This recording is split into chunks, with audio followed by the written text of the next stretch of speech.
2009 Euros when we couldn't get laundry. The FA didn't pay for our laundry. It was quite expensive in the hotel we was in. Yeah, so our laundry got taken to a local laundrette. In Finland, this is, guys. In Finland. Yeah. Everyone's drawers, bras, panties, however you say it. And they brought it back and they literally just dropped it all on one table, all mixed up, and everyone had to go rifling through to find the underwear. Like, just watching people claiming that sneakily, like, oh, that's the funniest thing about it was there was some crusty liquor there, right? That literally got left on the table.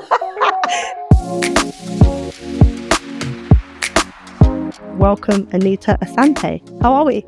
Very well. Nice and neat. I mean, that has stayed with you forever, right? And I think, like, when you talk about teammates, and especially when we're competitors with each other, as much as we're part of a team, to be able to conduct yourself and be a certain way, like, I mean, one, it shows the upbringing your parents gave you, and two, it shows kind of what you took on board and who you are as a person. Because, as I said, whether you were playing, whether you was injured, whether you weren't playing, you was always that same person. And I can't say that for all of us, me being one. So yeah, I mean, it's a name that certainly you deserve to be called throughout your career. No, I appreciate that, Fara. People are going to think I paid you, I think, Definitely to say not. That.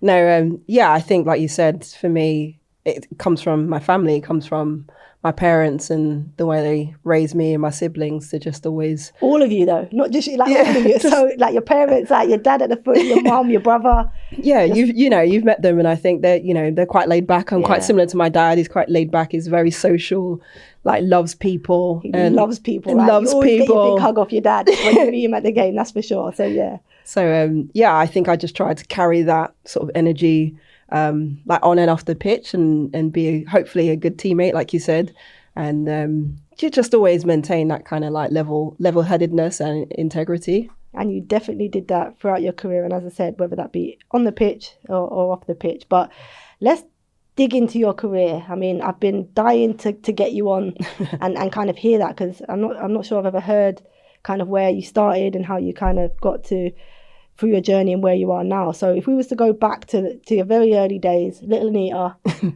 growing up North London, right? Am I right? Yeah, You Northwest. grew up in the northwest of London. What was some of your first entries into football? I mean, I know most of us would have come into the game playing with boys. Was yours of a similar kind of story or beginning? Mine's really similar to you, actually, Farah. Like, I grew up, like I said, in Northwest London, in Edgware, and used to play. Grew up on an estate, so grew up in the flats, and you meet kids all around you, don't you, from all different backgrounds. And I was really lucky, actually. I had there was two kids that lived in close by, and their mums would come and play sometimes on the grass. What, going goal? Yeah, no, we're like, we try and stick them in goal. We try and stick them in goal because they're much bigger than us. But I was like, oh wow, like these boys, their mums are like playing football, and they were like really good as well. So I just used to play on the estate really early, like 7, 8, 9 years old. Cage football, as we called it as well. I know you called it like that. And you find your rite of passage to play in there. You got to show that you can play and that you're good enough. Otherwise, the boys are like, take no prisoners. So true. And you're playing with boys of all different ages as well. Some of them 4 or 5 years older, some of them younger. But I loved it. It was the first sort of like feeling of like just competitiveness and wanting to prove yourself always, to show that to show them that you think you can perform and that you're a baller, That was it, wasn't it? I don't know if you ever did it. When I was in the cage, it was like, mate, you got to survive. Like, survival mode. I always talk about it. People are like, oh, but you played it. Mate, there'd be hundreds of us in the cage at times. Like, I'm a bit of an exaggeration, but there was loads of us in a cage, one ball. Yeah. And I say it, if you survive, it means that you were good enough. My sister tried to survive the cage and actually never spent long in the cage because she actually wasn't as competitive or as driven or wanted to play as much as I did. I don't know. Did you feel that? Like, kind of having to survive with all these boys, probably being the only girl? Yeah, definitely. And, my brother would always want to follow me around being the eldest, and I'd be like, oh, stay home. Why are you coming? Like, was he any good? Do you know what? Not at that age, no. And I'd always stick him in goal.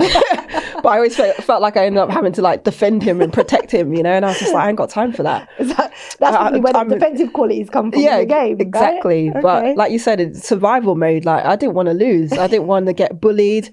You've got to show that you've got some like edge to you, that you can take a knock as well. And for me, that's what it was about. But it also made you feel part of something for sure. like your community. You know, the respect is there. You're in with the guys. You know, you're 100%. Part of the crew. Like mate, you could walk through the estate and be like, yeah, they know who you are. Yeah, right? exactly. And my siblings had the privilege because then because everyone could do it all. Yeah, because everyone knew who I was from playing football. They'd be like, oh, that's Neet's sister, or that's Neet's brother. You know, no one's messing with them. So cool. I loved it. I always say it's one of the best experiences of my childhood. Yeah. Like I still go back to those memories and think I had the best time. I enjoyed it. It was fun to play. I've got a lot of guys like, you know, from my past who still message me now who have their own families and kids who are like, oh, I tell my kids about you, or they're watching, you know, women's football. They're interested just because of the experiences like we shared. That's so cool. So let's talk through that, because I had the similar experiences. The cage was like where it started. But then in order to get into the game, I mean, I know when I was just running around on the estate or playing in primary school or youth club football, I don't know if you did youth club football as well, I never had any knowledge of women's football. I never knew where I could access the game. You know, was there any local girls team? I knew nothing. I mean, how did you then get into playing for a girls team or women's team? Yeah, really similar to you actually. Like I had no clue that women's football existed. Didn't know we had an England national team. Didn't know clubs like Arsenal were running teams or anything like that. And I played in school at playtimes, primary school. Moved around actually. We moved like 3 times with 3 different primary schools. And then when I went to secondary school, I play there, and my head of PE, you know, we talk about people who have impact in your life.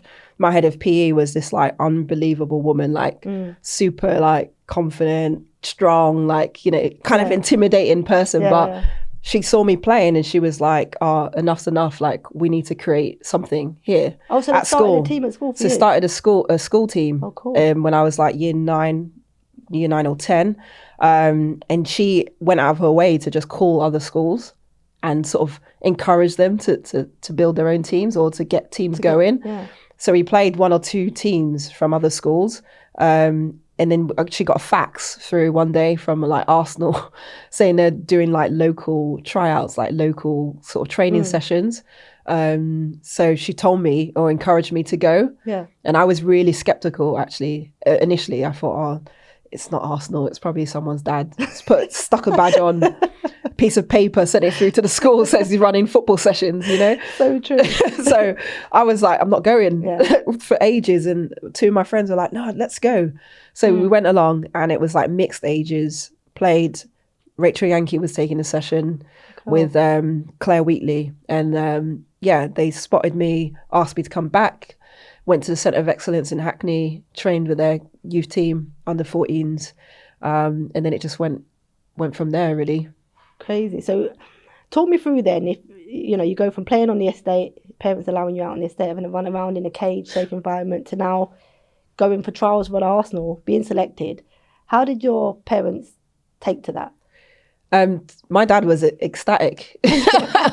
My dad was actually, he was really supportive because he's a massive Arsenal fan anyway. And even when I played on the estate or behind our house, you know, my dad would be the one sometimes coming out watching all of us kids play, bringing out ice cream or food for everyone. Ice, the old paper chalk ice, you know, all of that stuff. So he was always like super supportive. And so he was like buzzing, even though it was hard work, you know, getting me to training on the evenings after his work and all of that. He was really into it. My mum, on the other hand, wasn't that football interested at the time. So she kind of just let my dad roll with it. And, you know, off you go. Driver, be a taxi driver. But as time went on, I think she equally got more invested when she was in and around the games, meeting other parents. And all of that stuff. So we know that's really interesting, because we know there are some cultural barriers as well as obviously barriers into football in terms of, you know, some young girls not knowing how to access into it. But culturally, obviously, there also can be some difficult barriers in terms of not seeing a career path within the women's game. Absolutely. And obviously back then when you started out, they definitely, I mean, I couldn't visualise, and I'm sure your parents and yourself couldn't visualise a career within football. Did any of those questions come into it, or not at the time that you were kind of going through that development phase of your football? Yeah, when I was really young, I guess you're not looking that far ahead as to like what's your career path. It was seen as a hobby, right? But I remember like my mum would speak to my grandparents. So I'm Ghanaian, so my parents come from there. My grandparents are still there, and they'd speak to my grandma, be like, "Oh, she's doing this with football and blah blah." My grandma would be like, "Why are you letting her play football?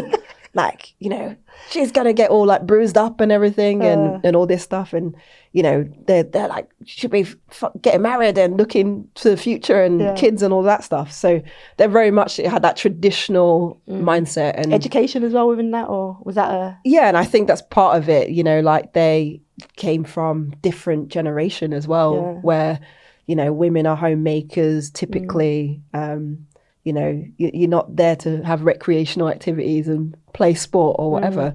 And they also didn't have that kind of visibility of female role models as such. So I kind of understood it. But luckily for me, being far removed from it, I could just do what I wanted and be rebellious. And I think, I think ultimately, like I said, my parents always sat outside of kind of the, if you want to say like typical, traditional kind of Ghanaian, if you like, families. You know, even my friends would say that. My other relatives would say that, like cousins and stuff, like, "Oh, your parents are so chill, they're so liberal, they're so blah, blah, blah." And they really were. I feel like they just was like, my kids are happy.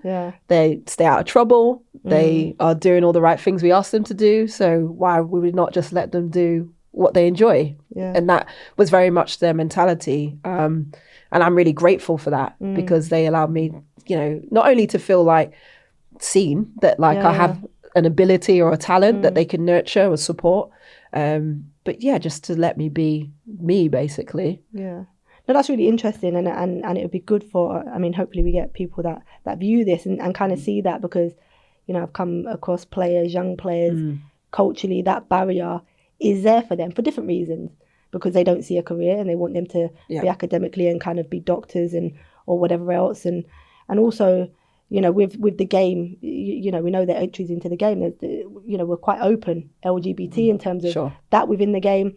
That was also a barrier, and it is, you know, when I do coaching now, that some parents are quite hesitant in terms of pushing their young daughter into that kind of environment. So, I mean, obviously with people watching and kind of hearing your story and the support that you had, that then allowed you to have the success. Hopefully, you know, they can see this and see how far you've gone with that. Yeah, 100%. I think, like for me, my parents did push quite heavily, especially my mum. She's like, I say, the matriarch of the family, but education was always a thing for her. As long as I was sort of doing all right at school, then I could have football. I could do football. Because again, like you say, football wasn't the career path. It wasn't something we could see like as a profession. So I never thought I would actually be a pro footballer. You know, I went to school I was like, oh, I'm going to be a physio, and then I want to be a journalist. And then I went to study. I did politics and English at uni, and I was like, that's the avenue I'm going down. I actually I have to stop you, because I always thought when you was playing, and I remember you doing politics, and I was like, oh my God, at some point Neat's going to be a politician. So I'm playing alongside you, and I'm like, mate, she could be running the country. But you never kind of went with that, even though you kind of graduated.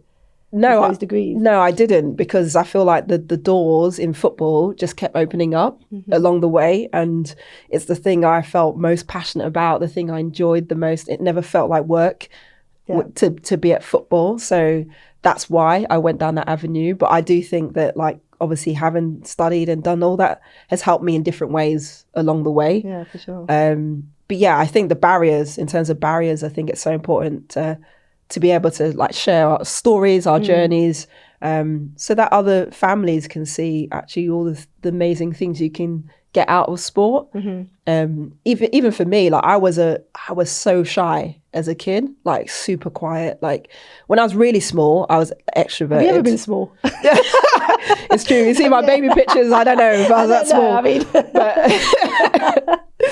But you know, I was like, I got to a certain age, probably like 8, 9, and I was like very introverted, didn't want to really be seen, didn't really want to like stand out. and all of that. And I don't know if that's part to do with like not having those visible role models, like the representation, feeling like, can you be on those platforms? Will you ever play on the big stage type of thing? But now I realize why it's important, I think, and the impact it actually does have on young people. Because when I look to my role models, especially in sport, I know it sounds a bit cliche because everyone says it, but the Williams sisters were, for me, that like, they came out like, bam, you know, their hair, the braids, the beads, everything. I was like, whoa, like, where have they come from? And in a very, you know, a sport dominated heavily by white culture. So for them to just be like who they were and smashing it too was like almost like that massive breaking through the ceiling. Yeah. What about Denise Lewis? She was one that I was like, mate, in terms of athletics, I was like, legend. Yeah, I loved her. Legend. Like, even today, I still... Yeah, I do. I was with her the other week at a golf event and I was like, oh my God, like this is somebody that I literally was obsessed with in terms of being an athlete, the ultimate athlete, could do everything. I'm like, you're doing 7 different track and field. I'm like, unbelievable. What? Yeah, unbelievable. So, yeah, but that's really interesting. But obviously now you're that role model for this generation and your visibility is so important to them. But that's your kind of entry into the game. Let's talk about some of your, you know, your highlights within your career. If you was to pick a highlight, and I mean, there's been so many, we talk about all of the stuff that you won. What would one of your career highlights be and why?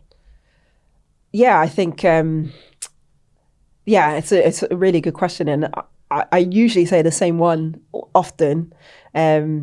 But I think it has to be the quadruple with Arsenal for me because of, in reflection, I think because of the time at which we did it as well. When you think about like, we were training twice a week as a team, as we all were, right? And trying to compete in Europe against teams that were better resourced than us, better structured, had the support on paper. No one thought we would be an Umeo at the time. We probably had no right to. They had like Marta, Hannah Ljungberg. No right. I mean, you had a suspended Kelly Smith as well. Yeah, we had a suspended Kelly Smith. You know, they had Ramona Backman. They had all these players, and we were like, whoa. You know, we could hardly believe it when we made it to the final. And obviously you probably rode a bit of luck in that game as well. But to do it with that team, which I feel like has always been a really special team, like really big leaders and people that really influenced my career in different ways. Like, you know, the likes of Emma Byrne, Jane Ludlow, you know, Kaz Carney was in the team. Alex Scott was in the team. Alex Scott scored the winning goal. She scored the winning goal away from home. Yeah, crazy. We used to play it over 2 legs as well. Yeah, that was mad, isn't it? A double it had the double pressure of like trying to get a result away from home and at home in front of our fans, which was packed, and the atmosphere was incredible. Crazy. And I've seen old videos actually of that final game and like post-match and just the way we all are. And it's just like, I don't think we realised the magnitude 100% of what we did. So for me, that like long lives in forever in my memories. Yeah, I mean, unbelievable highlight. But it's mad that you say that because I mean, for me outside when I was watching, I'm like, I expected you to do that as a player that will play against Arsenal, battered every week. I'm like, they're the invincibles. I used to think you girls were invincible when we used to play against you. I mean, dominated the league, the FA Cup. I mean, I don't think Arsenal women have won it. I can't even tell you how many times, but it was crazy. So. For you, I understand you probably felt, we're underdogs, we train twice a week, the JVC indoor, exactly. at the JVC on a small pitch. But yeah, I mean, it wasn't a surprise that you girls went on to do that because, as I said, for us, players that played against you, we were like, you lot are untouchable. Yeah. And it was amazing for an English team to do it, and it's still yet to be done. So you kind of carry that, what we are, nearly 20 years on from it, 27 years on from it, and it's still never to be done. Unbelievable highlight.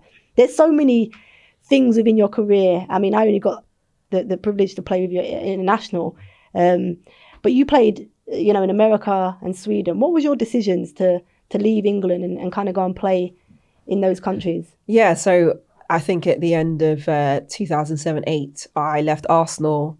I went to Chelsea for half a season. Yeah, got some dig that was there from controversial. Yeah, a little bit. Yeah, the gaffer Vic was not happy. It was not happy. I think he might have even been on the blower to my dad.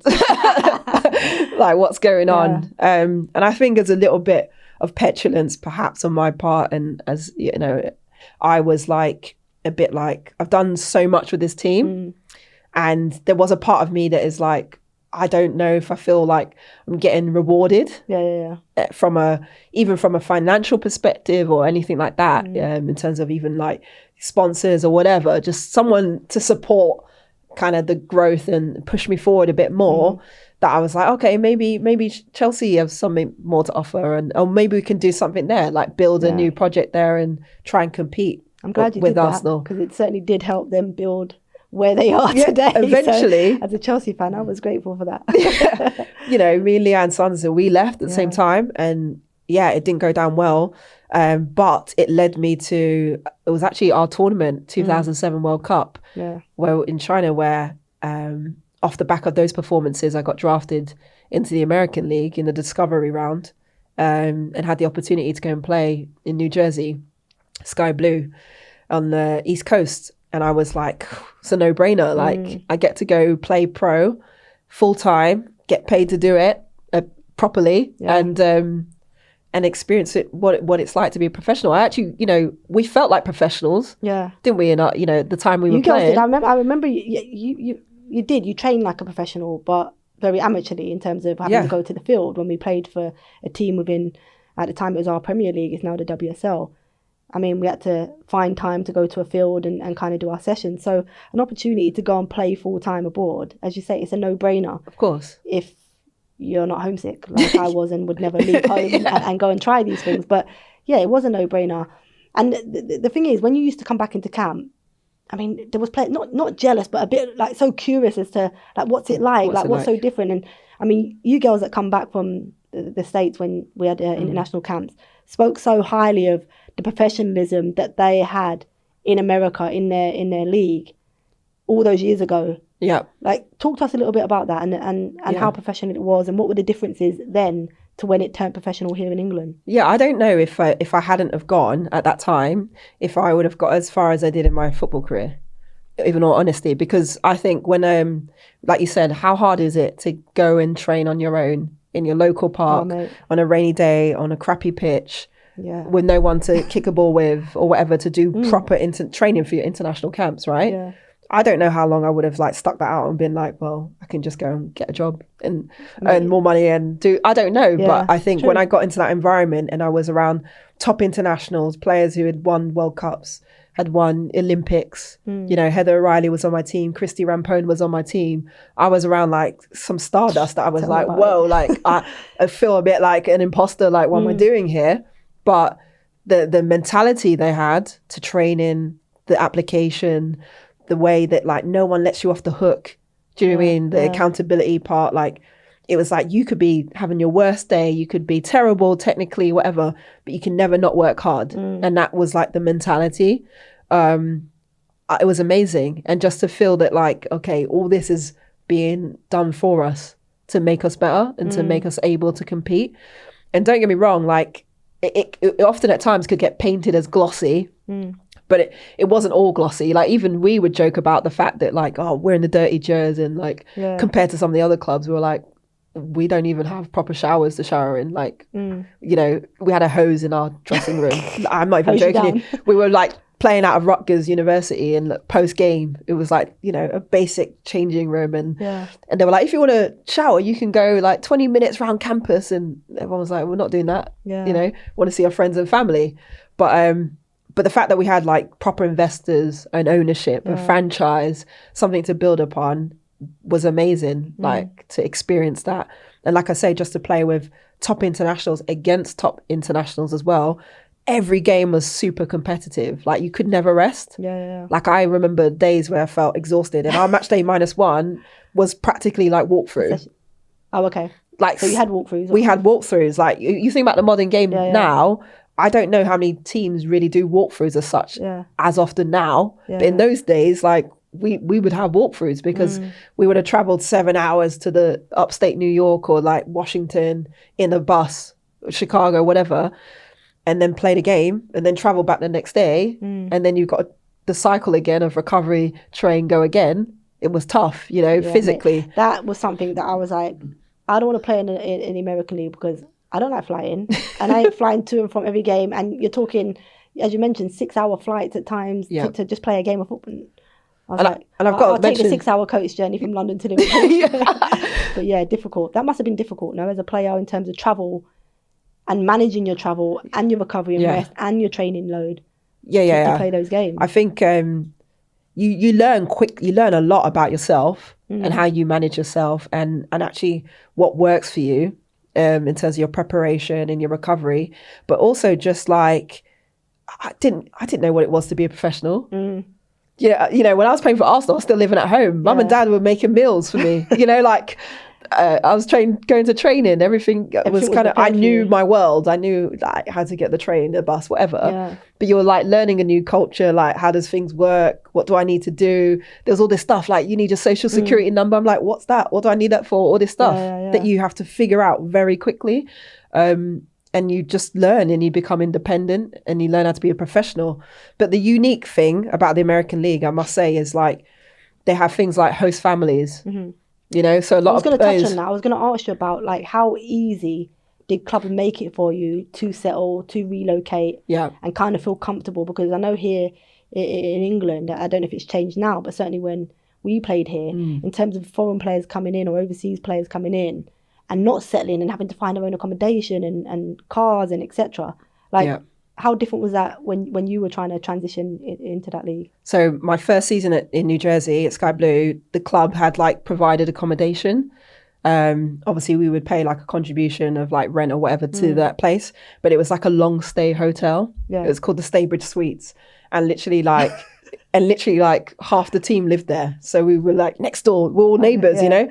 So everyone's like popping in and out of each other's apartments. And my first roommate was Hosanna. She was Brazilian and she spoke like, I don't know, 20% English, you know? So we were like helping each other. I was like helping her with English. She was teaching me salsa and samba and like Portuguese food and treats. And I loved it, Brazilian food and all of that. But it was kind of cool because it brought me back to like being on an estate with all your mates. That feeling, you know. And obviously, I can't say it all here, but we've got up to some mischief as well, you know. Reveal it. Yeah, it was like, what's the worst thing? Madness. Well, do you know what? We had, there was a baseball team, a semi-pro team that lived there as well. Okay. So you can imagine. Anyway. And then we had like parties at times. And we had this like pool and people would just be like flying in there with like off their bicycles and all sorts. Into swimming pool? Into swimming pool. Like we were causing chaos. With alcohol in your body. Imagine, there's like other people living there too. Probably the complaints that must have come in. I can't even tell you, but yeah, it was wild times. I would never imagine you to be a rebel like that. We need more of this. No, it was... I bet your parents don't know. No, they're finding out now. Love that. But no, it was great. I think we bonded. Yeah. And to be fair, a lot of that stuff happened because that first season was so up and down for us. Yeah. We must have... we lost like the first 4-5 games. And... you know, we had some managerial turnovers within like 2 months. Bearing in mind the league was only like 6-7 months long. We had 3 different manager changes in that period of time. And I think we all just felt like, where are we? What is going on? Is this what professional football is all about? We need to find a way to like get together quickly, let some steam off and connect. And against all odds, that season we won the championship. But it was like, remember that. But Sky it wasn't. But it wasn't easy. Honestly, it was just like a whirlwind. I was like, where am I? You know? No, definitely. You know what? That one thing I noticed when obviously we started to see over players come to England, that in terms of that support network for them to settle was just not there. And even myself as a teammate, you know, you have your own life when you're in England. You said you used to go back to your mum, your parents or whatever. I'm the same. You go to football, it's your work, and you kind of go home and forget actually these people are coming into our country, no family support, no friendship kind of networks, and the teammates they're very reliant on. So do you think that was the reason that you settled there? Because you stayed there, you was, 4 different teams within America? Yeah, I was 4 different teams. I was there for 3 years. Okay. And I think the players there help you integrate. For sure. Yeah. And I had like Heather O'Reilly was from New Jersey and her family were around. So they were like involved in helping, you know, they'd host a barbecue or whatever. All the players could go over and hang out. In a small house, right? Yeah, in a small house. But even like host families, like I said, some of the players live with host families, and the host families help them with loads of things. Like sometimes the host families will like use my car, you know, to get food or whatever you want. And obviously they live there. They do it because they want their kids to have like role models as well to look up to. And that's one of the reasons they do the host family thing. But also it's cost effective for the clubs as well. So it's mutually beneficial. I lived with a couple host families during that time. Not in New Jersey, but when I moved to Chicago, I lived with a family that already hosted a player. They had like 4 kids of their own. Oh, wow. It was like, you know, a madhouse. Can imagine. But it was nice because it made you feel like you're in a family environment with normal things happening. I think I would have needed every day that. to day. Yeah, Exactly. I think I would have needed that. But then you had your 3 years, obviously, in America. We'll touch on England. We kind of won't go into that. We'll come back to England because obviously you represented England during that period that you was out in America. And then you moved to Sweden. And at the time, you know, one of the top teams in Sweden. So just talk to us about the decision to go to Sweden and maybe not back to England to play or another league. Yeah, I think I just enjoyed my time abroad, to be honest, and like the freedom to just be independent and get up to mischief and do all the things that I wanted to do. And one of my housemates was actually Swedish when I played in Sky Blue. And she played on the national team. You learned Swedish, did you not? Eventually, yeah. I thought. Therese Högren was my housemate, and she was like, when the league folded back in end of 2011, she was like, oh, Neets, you should come to Sweden. Like, I think you'd love it. Like the culture, everything. And I was toying between Germany and Sweden at the time. But from what I understood of like German football and the way they were, I was like, I don't know if I cope. In all honesty, I was like, it's a bit, you know, militant and a bit strict. And I don't know, I need after all of this, like up and down in America, the trades and all that, I just needed something stable, a bit calm. So I went to Kopparberg Gothenburg initially, did 2 seasons there, and then got, you know, recruited to Rosengård in Malmö in the south. They were like the best team at the time. Yeah, and they were the best team. They'd been Malmö, LDB Malmö before. They had a name change.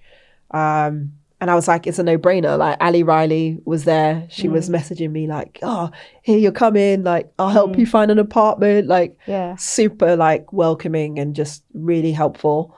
And I was like, who wouldn't want to play on this team? You've got Marta, you got Ramona Batman, you got Sarah Bjork, like Anja Mittag, you know, just unbelievable players. So yeah, I went there. I took a leap of faith. I didn't speak a word of Swedish when I first arrived. But like Scandinavians are pretty good at English, so it made that transition quite easy. And I ended up staying for 6 years. So crazy, yeah. And then you come back to England, right? And then kind of finished out your career here. But talk to me, because I know you probably played with some unbelievable English players. But when you talk about your time in America, your time in Sweden, some of the names you've just listed there that you've played with and against. Talk to me about maybe the best player or the best couple of players you played with and the best players you played against, and give some depth into why that it makes them the best, or what makes them the best. Yeah, I think because Marta has to come to mind. I'm just thinking Ballon d'Or, how many times in a row? And I think it was 5 or 6. Go on. So if she don't come into it, I want to know who's better. No, 100% Marta's up there. Even just playing against her, you know, back in America was always like that intimidation factor, because you just never knew what kind of skills or tricks and flicks she's gonna humiliate you with, you know. So just her unbelievable kind of innovation on the pitch, the way she expressed herself. Really hungry, determined player to win, but to make things happen and score. Was she like that as a training player? Did she train like she played? And she equally, because you know, like you get them players that are so gifted, and Marta being one, and sometimes they lack that kind of same grit, determination, and in training. Was she equally as good in training as she was in games? 100%. And I only got to see that obviously when we played together in Sweden, what she was like. And like, she's got that like edge, you know, and that kind of South American temperament. Like can be hot-headed as well, but she can also be like, but she's such a like warm person off the pitch, like do anything for anyone, help anyone. And she was my roommate too on the away trip. So, you know, she'd be watching her telenovelas in a Brazilian like series. It'd be like Our Neighbours or something, you know. it used to crack me up. I'd be like, how is this player like Ballon d'Or winner, like watching these like telenovelas and like playing a guitar and playing music. She loved to play a guitar and sing and stuff, and I'd just be like sitting there listening to her and that. So really unique, rounded person. But on the pitch, a winner. Like her mentality was mad. You know, like she wouldn't want to lose anything. Like 1v1 game, 3v3, a small-sided game, she's like losing her head. Like, you know, if we're not scoring, the body language, the arms, everything is going. But I love that about her character and her personality. Tough to play against 1v1. She'd definitely be up there. I think who else in America? I guess like Abby Wambach. Played with her in Washington briefly, and just like a unit. Like to have to defend against her in training and stuff. You're just like, where's my mate? Like, come help me. Come help me. Because what was she like as a teammate though? Proper leader. And I think if you see her off pitch now, you can see why she does so well with like the stuff she does, because she is just a proper leader, like has presence, is a motivator. Like you could be having the worst time in your football, she'll make you feel like a world beater in like a split second, just the way she communicates and engages a room, but leads as well. Do you know what I found that with players from overseas? I mean, I didn't go abroad to play, but when I was at Liverpool, and it was the first kind of stint where we had a few American players, Swedish, Norwegian, German, and it was the first time when I would train and play and feel truly appreciated, whether, as you mentioned, whether you're playing really well, whether you make a mistake. It was the way that they communicated that. They applaud intent, they kind of get you back going, and it makes you want to play for them. English players, we were quite negative, and like, I'd always been around a kind of negative environment and people, and myself being one, because that's all we knew. That's all the only way we knew how to communicate, in terms of like, you did a mistake, we're kind of getting onto you, you need to be better. But for the first time, as I said, when I played with players from overseas, I was like, oh my God, what have I been missing out on? Because it just feels so different.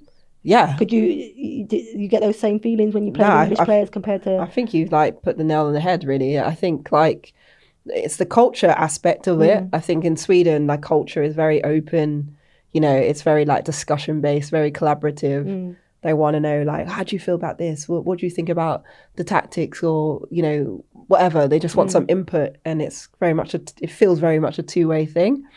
And it feels less hierarchical, coach dictate to players or whatever. They want players to lead the space, lead the room, lead the dressing room, whatever. And I think Americans are quite similar in that way. Like, the players kind of take ownership or control. But in terms of that negativity, you didn't see it as often, you said, because players would applaud you for like, oh, great attempt, for trying to find me in the pocket, or that long ball. And it makes you want to do it again and try. But even when you do give it away, you'd want to win it back. You're trying to get in a position to kind of, whereas I know in England, if I give it away and everyone's like, oh, what are you effing doing that for? It's like, mate, I didn't mean to give the ball away. Sure. But then it makes you give up a little bit on your team, and kind of, people throwing their arms in the air, you did find me or whatever. Whereas they'd be like, oh, okay, you lost the ball, but you recovered and you got it. You tried to get back in, like, that so did reward you for that. And I think that's why you can see why, especially as a national team, they've had so much success over the years. You talk about national team needs. We played together for a long period of time for England, and we'll have to talk about some of the ups and downs during our time in England. And I mean, we've got some great stories that we can share. But going back to your England career, the World Cup in China. That was our first kind of, we've kind of hit the big time. We're going to a World Cup in China. But prior to our World Cup, we have to talk about some of our stories that we went to the China Cup. So I remember the World Cup 2007 it was, in China. We did kind of like a recce tournament in China. Tell people kind of what that was like for you, what that was like for us as a team, and how different it was to what we'd kind of been used to. Yeah, I mean, I think most of us had never been to that part of the world before, first and foremost.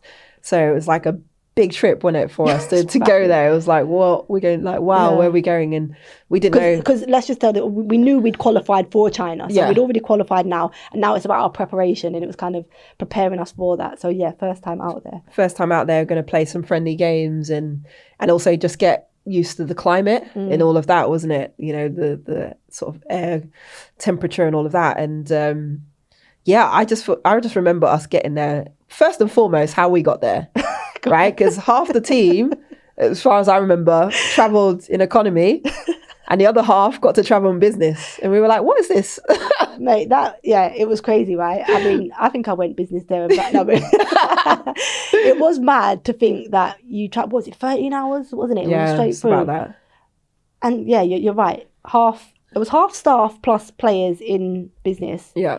Eating all the munchies whilst half were in economy waiting to be given something where you can't ask for a drink or whatever because you're not going to get it. But I mean, it was more than just that travel. I mean, we're trying to sleep, like, Nietzsche, you're a sleeper. I mean, you could sleep here on this chair if I let you. But mate, some of the things that happen when you're flying, you're tired, you know, you're not seated in the most comfortable of positions. Tell people kind of the stuff that we had to endure when we was traveling with England. Just to think that we were like, you know, we're traveling, you're going to go and play these games. It's exhausting. It's a long trip. Half of us are stuck in economy, hating our teammates because they're in business, having a lovely time, getting all the treats and the freebies. While we got little leg room, you've got Jill Scott and her go-go gadget legs, you know, probably crouched in the corner somewhere.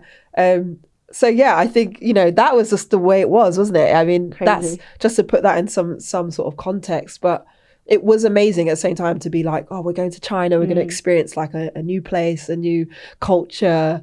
You know, all that I could picture was the films, like the high-rise buildings and lots of people. Lots and lots of people. Was it? And it was just like mind-blowing. I think our eyes were like popping out of our heads, like, you know, because it was just wild. But then to get there and then like the hotel, experience that. Yeah. I think we had some challenges with food. Yeah. You know, there was some challenges with food. Let's be honest. In that China Cup before the World Cup, I mean, I mean, if we didn't have those challenges, I guess in the China Cup, we probably wouldn't have had those luxuries come the World Cup in China a little bit later on. I think it was 4 months down the line. Yeah, we'd have probably gone there thinking that the local food, you know, was edible for us to kind of go with in a tournament. So, I mean, I don't know if you want to or I want to talk about some of the food choices that we had. Yeah, I think we had like chicken heads served on plates and for breakfast. For breakfast, yeah. It was like full on rice and like noodles and like what we would typically have as like dinner or lunchtime meals coming at breakfast. And I was like, we were just not ready for it. We were just like, can't, you know, it was a lot. I think we went to China thinking that, our weekend kind of treat night would be a Chinese takeaway here. And I guess, I mean, I know I did. I went to China thinking, mate, I can't wait to have Chinese food every single day on this tournament. And I got there and I was like, this isn't the Chinese food that I got from my local. So the food was disappointing for sure. And I guess a wake-up call maybe for the FA to go, actually, if our players are to compete on the world stage, which was a first for us at the time, then we need to bring a chef in. And it was something that they did. Do for the tournament. Yeah, and I think only now when we talk and laugh about it do you realise how much it affects like preparation, right? And like just playing in general, how you feel going into games, and like the fact that so many of us were stressed about food. We're legitimately like stressed about like what am I going to eat, how am I going to eat pre-match. I remember Tony Duggan. That might have been a later tournament when we should just bring away with her cans of tuna. I think it was after the Sweden. I mean, she'd have in her bag just tins of tuna. Yeah, well, because she just wouldn't eat anything. She was, but the food stress is when you're playing and you don't feel fueled.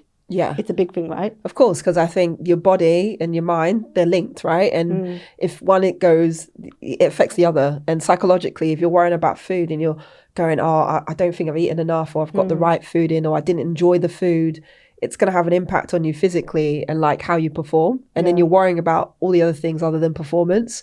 Sure. So it's only now, I think we were quite resilient when I think about it, because we had different challenges like throughout our careers as international players, but often we just got on with it, you know, and we still get measured the same way. Like if you perform well, badly, results. But so much of that was impacted by outside factors as well as what we do or did individually. But it was an incredible experience, but obviously it was, like I said, it was challenging. Right? And then obviously 2007 we actually had the tournament, That was incredible, the tournament though. Going to China and the big billboards. I remember for the first time seeing female players like up on the billboards in the town centres and stuff. It was just like, wow, we've kind of hit the big time. It felt like that. Oh, it was brilliant. Felt like, especially playing all those years. I don't know if it felt the same for you, but for me, the dream was to play in a World Cup. And to get there in 2007 and go to China and kind of, I think I was more excited by everything outside of the pitch than actually on the pitch, you know, like, because we hadn't seen it before. We hadn't seen fans. We hadn't seen, you know, how big a tournament could be. No, true. And I think 2005, when we hosted the European Championships. You see how I skipped that? Yeah. we just completely bypassed that. Yeah. Don't look up the results. Yeah. Obviously, it was my first tournament with you guys as a senior player, and I didn't play a single minute at that tournament, and it made me like so itchy to want to play in a major tournament. Yeah. So when we got to 2007, like I was just buzzing for the whole experience. And like you said, it was the bright lights of China and the people, the buzz, the atmosphere. And obviously we had the pre-camp in Macau, which was amazing. That was amazing. Incredible place. The hotel, around other athletes. I think we played golf quite a lot, didn't we? Yeah, tried to. I didn't. But that was when Mo Farah was there, no? Yeah. Remember he was training and he was just like, mate, he was incredible. He's training. Like, do you remember him running around the track that we were playing on? It was insane. I mean, before he'd be there and then in a second he'd be back. It was on repeat. Do you remember that? His one stride was like 5 of mine. Crazy. But yeah, and that was cool too, wasn't it? Just to see other like top athletes, like you said, Mo Farah. Because it was the Bayesian Olympics, wasn't it, the following year? Yeah. Yeah. So see them while we're training, I think even better inspiration, even better motivation for us. Yeah. And like my family came, my mum, my brother traveled out there too, so it was like fun to bring my family to a tournament, a major tournament, and them to experience that as well. But yeah, I think we got knocked out in the quarterfinals to America. And that was, I think we were like, I was devastated because I just thought... I was in the stands watching, having been booked twice in the group stage. Absolute nightmare. See, petulant. Yeah. Oh, that's horrible. So no, I think we did have a belief that we could compete and that we actually performed relatively well across the games. Draw against Germany in the second group game. Oh yeah. Remember the opener against Japan and Kelly in the famous boot celebration. The boot celebration. Yeah. And we had a tough draw. Obviously, we had Japan, we had Germany. Then to have USA, who were like world champions in the final group. Argentina, we'd never really met a South American team before. So yeah, it was a gutting way to go out. But I think as a collective, we were like, I think we realised that like we did quite well as a national team to just even get to the tournament, qualify, get to the quarterfinals. Another blueprint into sort of the stepping stones for progress for the national team. And for me, it opened up a door. Like I said, it opened up the opportunity to go and play in America. So, you know, I was super grateful for that experience and to play at that level. And it was a taster, wasn't it, for international in terms of tournaments, because we went on from there to kind of experience every tournament. We'd qualified then for the 2009, 11, 13 and every tournament since. But we have to talk about the 2009, but there were so many things that happened in 2000, so many forgotten things. I mean, we reached the European Championship final, and it's never been spoken about. Yes, we lost the final to Germany, but to reach a final and it hardly be spoken about, for me, is crazy. I mean, you experienced, and you have to talk to us about this because it blew my mind that we talk so much now about ACL injuries. And I remember the second game, you went off injured with a knee injury. And I don't know, I just remember you being in the physio room and we was desperate to get you back on the pitch. We needed Neats on the pitch. We needed everything. We needed you. And it was like, how are we getting there? And then you played the final of the European Championships against the European champions, Germany, with a snapped ACL. I mean, Neats, I don't even know how you was able to walk, let alone play 90 minutes against the best team in the world at the time. Tell me a little bit about that. Yeah, I just remember, I think it was the second game. Was it Casey got sent off? Yeah, I mean, I didn't want to go into that. You know why? Because it was actually my mistake. I'd given the ball away. Casey's then 1v1 at the back, Yeah. takes out the player, gets sent off, and Yeah. I mean, we drew that game against Italy. But we played Italy, we drew, but she got sent off, so I ended up going back out to left back, and I think I got into like a 50-50 challenge, and I came out of it a little bit like, oof, that didn't feel so good. So I think the physios came on, sort of the way you casually say I came out of it like ouch, but everybody that's done an ACL has been like on the floor, unable to move, and you casually get yourself back up. Yeah, because I guess it happens differently. I don't know. I mean, I've done it twice now, and I can tell you there was a big difference between the two different times that I did it. But that time, I didn't know I did it, obviously. Ran it off a bit, continued.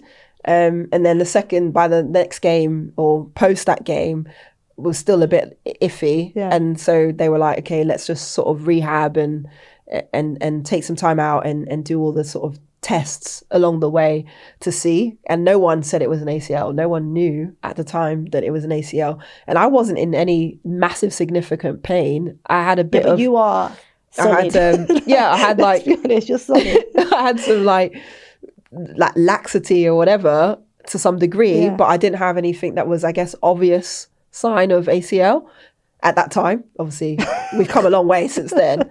And so we got me back for the final. And obviously, you know, we lost to Germany, which, was tough. But, you know, to get to a final and to get there with all the different challenges we had with an ACL along the way, I think, you know, we can all sort of pat each other on the shoulder now and say, you know, we did all right. But yeah, played without an ACL against Birgit Prinz. By the way, go and look up Birgit Prinz if you get the chance, because she was an absolute monster. Animal. Like, she scored, I don't know how many goals for Germany. She was an absolute unit. Yeah. Honestly, I think I remember when we played them before in another competition, and I think Casey went into a 50-50 with her and literally pinged off her. Yeah. And I was like, I'm not going near her.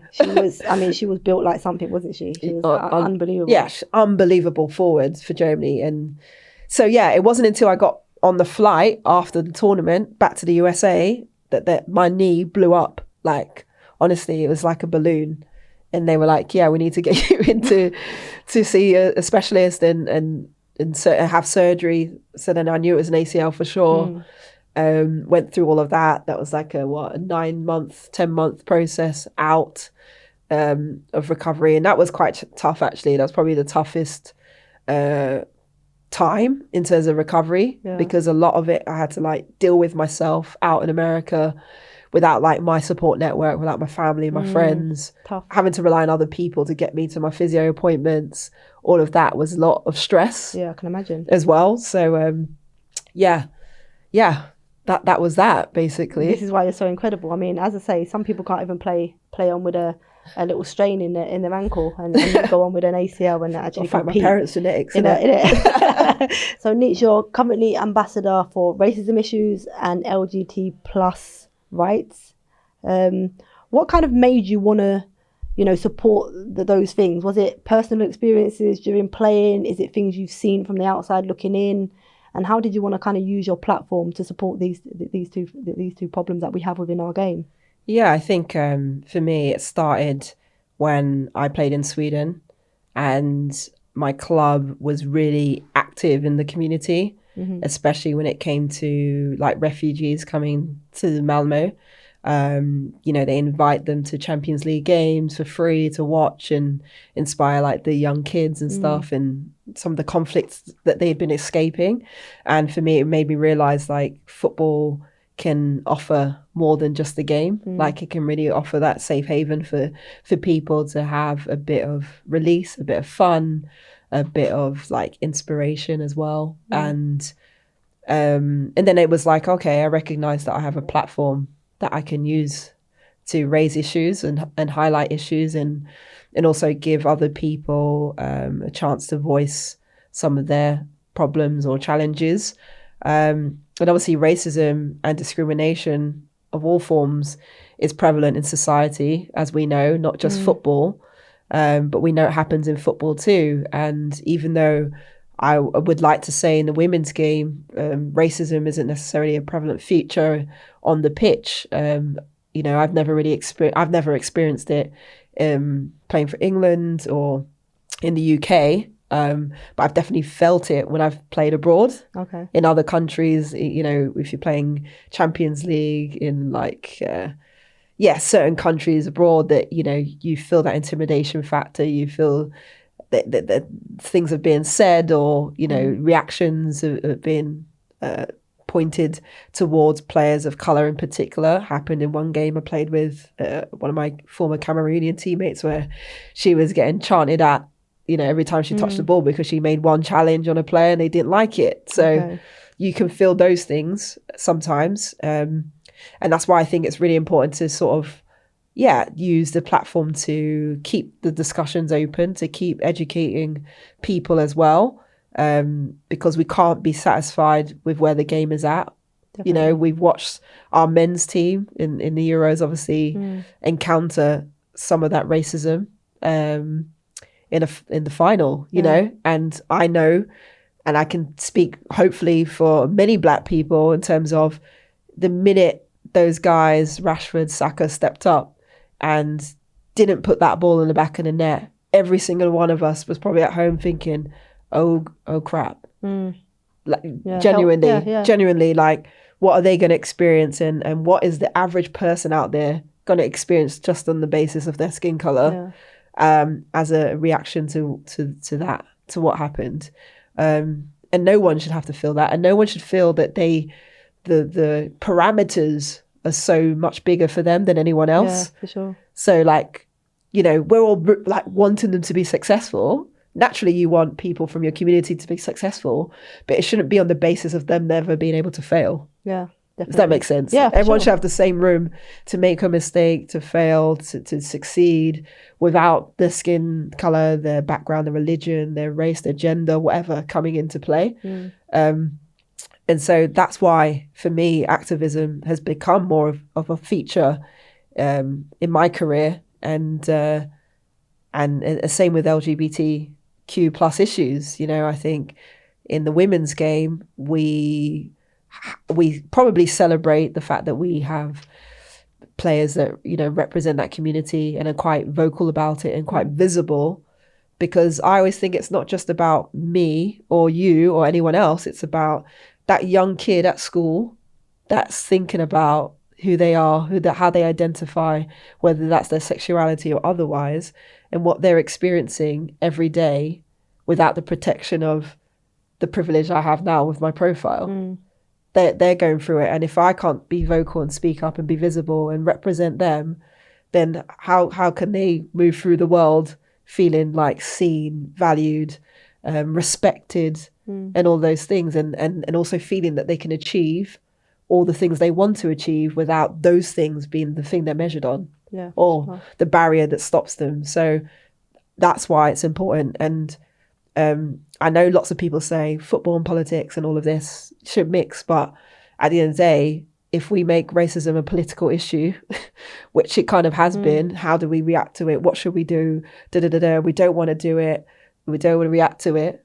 Well, you're making the basis of skin color or race, you're making it a political issue, because the fundamental should be no player should experience abuse on the pitch, off the pitch, based on their race, as no one would go to work and experience that every day if they walked into the office, right? There would be words and things that needed to happen to change that. So for me, it's no different in football.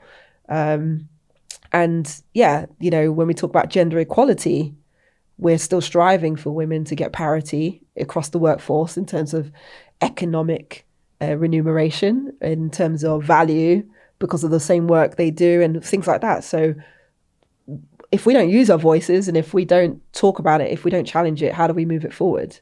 No, I agree. And I you know what, Neats, and the work that you do, I mean, it's incredible. And not only that, but you're so balanced, and the way that you kind of explain it and speak and support it engages people. And I think that's the most important thing, that you kind of, the way you speak about it so passionately, you draw people in to want to hear what you're saying, and open the eyes up to people. So, I mean, well, I know, I appreciate it, mate. And I think, you know, ultimately, like I said, like, I don't have all the right answers. None of us do, right? We're all figuring it out as one in society, but fundamentally we can see right and wrong, right? And if I had 2 kids, a boy and a girl, and they both born at the same time or whatever, same age, and I hand one and I fill your cup up, my boy, and I don't fill my girl's cup up with the same level of opportunity, of course she's going to be behind. Yeah, for sure. Right? And that's what it's been like for us in the women's game.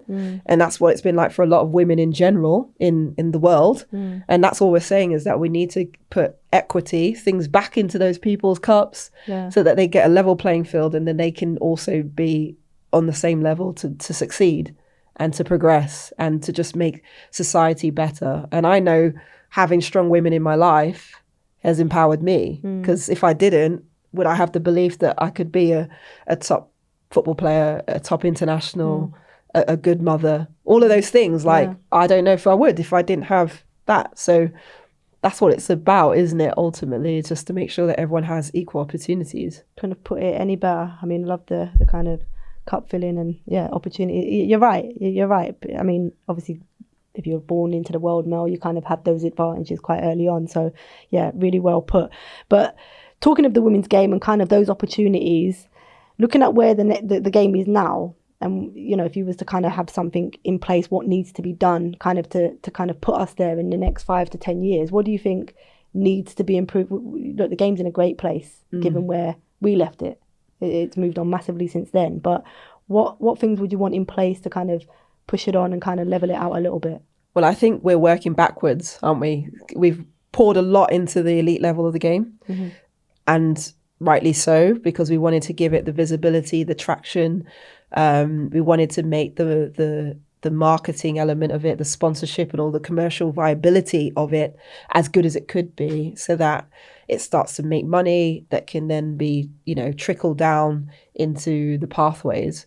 But fundamentally, I think the infrastructure from the foundations, so grassroots football into the RTCs, ETCs as well, that is where we need to really put time, effort and strategy in place, because that is the pipeline to the top. And if we don't do it there, we won't get a big pool of the best players in the world. But even the best coaches, because what I'm saying, it's an opportunity then for coaches starting out on their career path, for example, being full-time, working with athletes full-time or young, whether it be development phase or not, in terms of getting those qualities in order, you know, and able to manage a group of players, staff, etc., having their own philosophy. Like, it gives opportunity, because we already know there's not enough opportunities for women within the women's game to coach. They don't have the experience because there's nowhere to get it.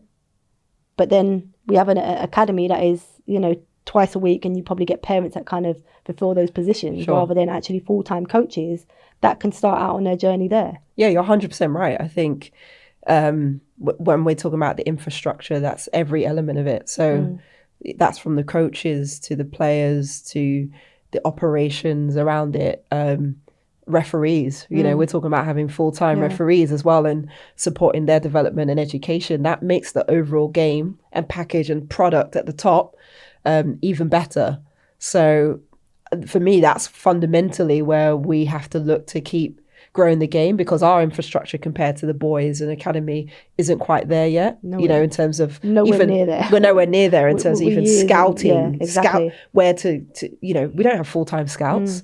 We've got coaches a lot in the women's game in particular, but even I'm sure down the tiers and across boys and girls that are doing multiple jobs, multiple roles. They're the manager, they're the kit woman, the kit man, they're the, you know, you're probably scout. Talking just championship as well, Nate, which is only a league off our top league. You're talking championship managers that are having to deal with match day tickets and, as you mentioned, kit, making sure kit's done, making sure players have this. It's crazy to think that. And they still have multiple, some of them have double, you know, 2 jobs still. And, you know, everyone always asks me, you know, why, for example, when it comes to accessibility of football from the youth levels, why is it so much more challenging for the girls and across different diverse backgrounds? And I'm like, transport and accessibility. Like, the girls don't get shuttled to and from school to training and things like that. They're relying on support networks, families, guardians, TP teachers, all of that to get them there.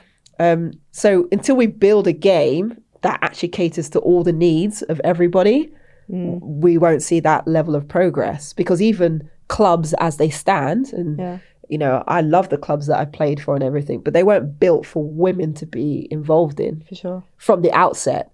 So now they have to think differently, and how do they create space where everyone can belong in it and function in it, whilst having all those structures in place. No, I mean, yeah. I asked you for the next 5 steps. I think you've just said it there in one bulk answer, in terms of what we need to do in order for our game, which we all want to be, you know, more sustainable for that longer period. But I could have spoken to you for longer than we have, and you know, these Fara Meets, you know, we need to fit it into our YouTube channels and make sure everybody gets to hear it. But I'm sure over the year we work together on our podcast, we can, you know, delve into some of our stories, because we have some amazing stories, and you certainly have a lot of amazing stories. But we'll move on to some of the fans' questions, and before we do that, you've played with some incredible players. You've named some throughout.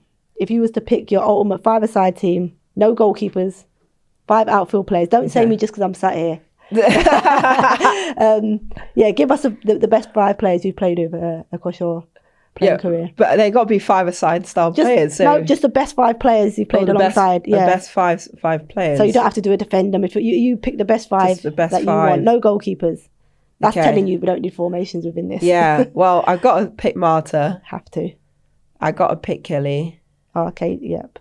Kelly Smith. Yeah. Sorry, to clarify. Faz, I got to have you in there. I'm in there. Not just because I'm sat here. No, do you know what? Because you're both footed and IQ. Like, honestly, like that's such a rarity as well. I think, to just open up a game being so competent on both feet. I always being in there, because you thought played that some was worldies. Yeah. I always think it's just like, Guys, wow. I didn't pay her. No, she didn't pay me. She's not getting lunch from me. She might be. I think, who else would I put in there? I think I'd have to put Kristen Press. What a player. Yeah. You know what? I went under the radar a little bit, didn't she? She did, because like had injuries as well. But I think when I played with her in Sweden, like there was like moments where you're just like, you can't not have her in the team. Just unbelievable pace, and just a finisher as well.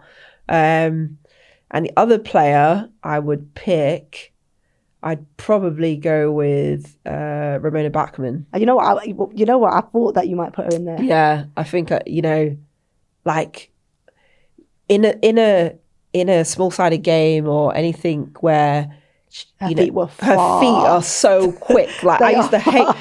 Honestly, if there's one player I hated going 1v1 with, it was Ramona. Honestly, she'd be twisting you up inside out, like your knees are like twisted all over the place, like. It's no joke. But she was another player that probably, look, I guess unless you played with her kind of like, in terms of appreciating her, she probably didn't get that level of appreciation in terms of the player that she was. I mean, I know she come to Chelsea and then lifted again, but I mean, what a player. Yeah, I agree. Probably could get more. I agree with you. Rarely nominated for Ballon d'Or, all of these things, and yet... I think as well, sometimes, it's so she plays for Switzerland, and sometimes a nation you play for, they qualify, if they get to certain rounds, like helps that, doesn't it, a little bit. But I think if you've trained, as we have, with certain players, people don't always get to see that, actually how good they are. But when you train with them every day for a season or 2, you get to see their qualities, and you're like, nah, this player's a joke, you know. And for me, she was definitely that in training. I'm like trying to swap out with someone else, like, you go 1v1, I'll go the next one. We do every other. It's not even just the fast feet, it's not, once she gets past you with that, you ain't catching her. Yeah. And she could play off both as well. Just so yeah, so dynamic. Unbelievable player. But we've got some fans' questions. We have a lot. There was loads of questions put in for you. You must be popular, Nick. But we'll go through. We'll go my mum through put them in. Mum, I did think like all these like dodgy names, as your mum made some fake accounts. But we have a few. If you could play for any team in the world, who would you play for? Oh, that's tough. Well, I think for style, Spain. Okay. Because I just like the style of play. It would suit you perfectly. Yeah, I'm telling you, the style of play you I want close triangles. I want to combine with people, you know, do a little flicker trick here. The thing is, you know what, Nick? No one really, I mean, unless they watched you when you played, I mean, the current generation of football fans will never understand the player that you were. You were playing This generation of football, Yeah. 20 years ago, 25 years ago, centre halves getting it from the goalkeeper. I'm like, travelling out with the ball, finding passes through all of that you were doing in a generation or a style of football that was kind of probably a more direct game. And probably, I'm not saying you weren't appreciated, you certainly were from your teammates, but it was a style that kind of like, you either like or you don't. And back then, managers didn't like that risk.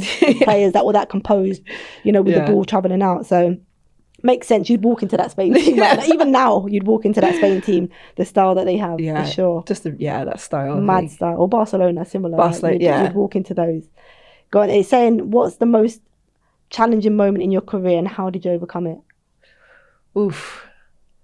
I think most people will say, I could easily say injuries, like ACLs, but I think actually just like the trades, like being traded from one club to another, like I think that was the most challenging. Yeah, I can imagine. That was hard. Was cutthroat, pure ruthless. Yeah. You think you're settling, before you know it, you could, without any say, be, as you said, shifted on. Yeah. I think you build bonds, don't you, with your teammates, and you trust, and you start to feel settled. And very rarely, Neats, do you stay at a club for a few months or, like 7 months or whatever and move on. Minimum, you probably be at a club for at least 2 years before you think, actually, this isn't for me. That could be cut before they even... I mean, literally, when I was in St. Louis, I was there 20 days. It's mental. Max, before the club folded and I had to move again. So it wasn't even enough time to like unpack, sell it. So off you go. Mate, that is, I mean, you can talk, you can kind of prepare for the injuries and stuff like that, can't you, as you progress. You can see a plan, with an injury. That you definitely can't. Who was your football role model and why? Ooh. Men or women, or just any role model. I mean, we grew up in an era, I guess, where there weren't many visible female. I mean, I obviously grew up like you, watching men's football and obsessed with it. And I think I used to just absolutely love Zinedine Zidane. Oh my days, I love. That's why. Look, that's why she's a ball. I just used to love watching Zinedine. I had his DVDs. Did you? Yeah, I did. You got the collection. There was a DVD just about his kind of career, and this was well before. It was just before he just joined Real Madrid. Yeah. So remember his European goal, that kind of half. Yeah. It was mad. It was just the like, when they just say like you're watching just like class and art in motion, like that was him, isn't it? Just the finesse, and it just made the game look unreal. Yeah, unbelievable player. Yeah, not a bad role model to model your game on. If you could give any advice to younger girls aspiring to play football, what would it be? My main advice to any young girls out there is to just believe in yourself. Like give everything that you've got to the thing that you love. Be dedicated to your sport and never stop learning, never stop growing, because none of us are the finished article. Like, we can always be better. Sure. On and off the pitch. So just go for it, and don't let anyone tell you can't do it. That's great advice. I mean, I would agree with that. Self-belief, I think, more importantly than anything, you need that, because you're going to be judged, and you can't be relying on other people kind of giving you that confidence to be as good as you are. The biggest difference is playing abroad and in England. Which did you enjoy the most? Oh, I enjoyed it for different reasons. And there were different phases of the game in terms of progress. I enjoyed my time at Arsenal because I grew up there. I grew up as a kid, basically, into a woman with those like role models in around me. But I really enjoyed my time in Sweden just because of the culture and just the sort of humility of people, and the coaches that I worked with who just treated me like an adult and respects like my opinions, and made me feel valued. So I think that those are the main kind of differences. But for Arsenal, I always just love the fact that I was always able to express myself on the pitch as a player, and Vic allowed me to do that. So unique challenges as a female coach. Unique challenges. Yeah. You can just give one or two because there's probably so many. Unique challenges as a female coach. Gosh, that's a difficult one actually, because I feel like I'm in an environment where I'm supported by other females, as in female head coach, assistant coach, and Emma Coates and Gemma Davies.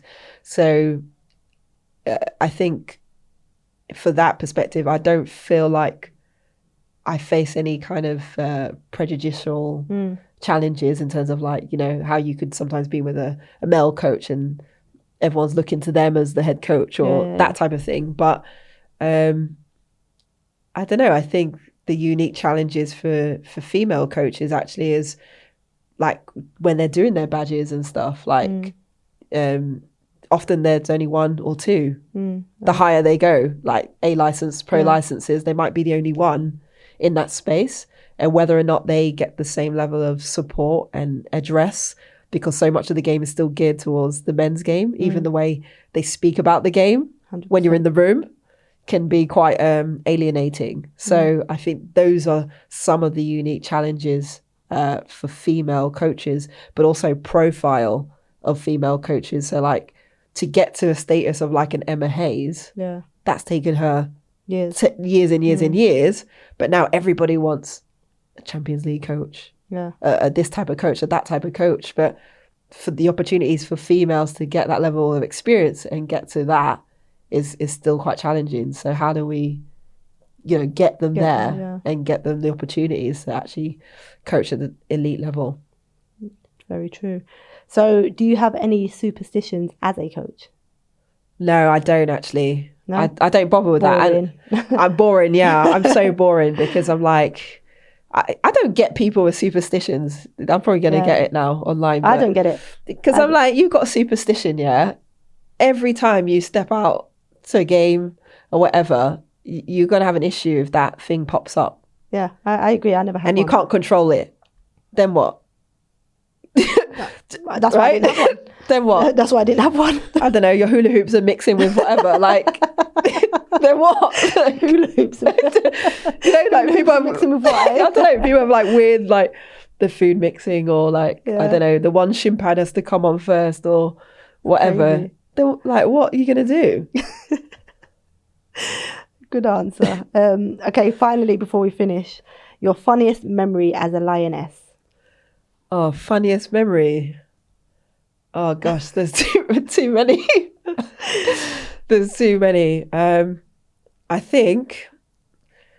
Should we say the underwear one? Oh, mate, you say what you want. There was the underwear one's great. I mean, that was probably my funniest, humiliating, embarrassing. Oh gosh, don't know where to put yourself. That I think just like when we went, like I said, in 2009 Euros. When we couldn't get laundry, so you have to elaborate. We basically, the FA didn't pay for our laundry. It was quite expensive in the hotel we was in, and it was suggested that somebody would take our laundry to the local laundrette. Yeah, so our laundry got taken to a local laundrette in Finland. This is guys. In Finland. Everyone's drawers, bras, panties, however you say it.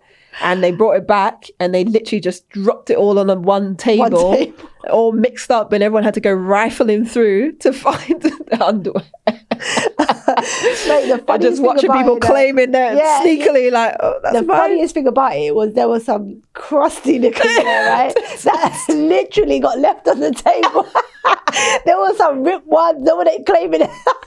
All I knew is that my plain black Primark fogs didn't get touched here because they were just, no one wore fogs, by the way. So yeah, I took mine and I was away, but it was easily identifiable. There was some knickers there that, boy, I wouldn't go near. And no wonder they were left on the table. People were not claiming them. They were just step away from the table. They definitely weren't. But there was, I mean, that's a great story. I mean, I'm sure the Lionesses now, and certainly when they won the Euros, weren't going to the local laundry and twitching them to wash their underwear. But yeah, we got some great stories. I'm sure we could have added some more. Neat, it's been unbelievable talking to you. I've been dying to get you, to sit down and kind of share your experiences and put it out there so people actually get to know the Anita Asante that I was, really lucky to play with throughout my England career. Never got to do it as a teammate in terms of a club career. Would have loved it, but you chose to go abroad for too many years and I was too homesick to kind of get myself out there. But it's been unbelievable. I hope you guys listen in, subscribe, like, comment. We'd love all that, and yeah, share what you think of Anita's story and journey into the game and out of the game. Thanks for listening to me. always. I pretty much was sitting there just staring at you and listening to your answers, so it's been great for me, and I'm sure, you know, people listening in will feel the same way, so thank you. I appreciate it, mate. Thanks for listening to this episode. I hope you enjoyed the show. We'll be back every week throughout the WSL season, so tell your mates and all get involved. If you've got a point you think we should discuss, or you want to put us on the spot with a question you want answering, comment down below on this episode or on our social media channels. Make sure you leave us a review and follow Booth Balls and Bras to never miss an episode.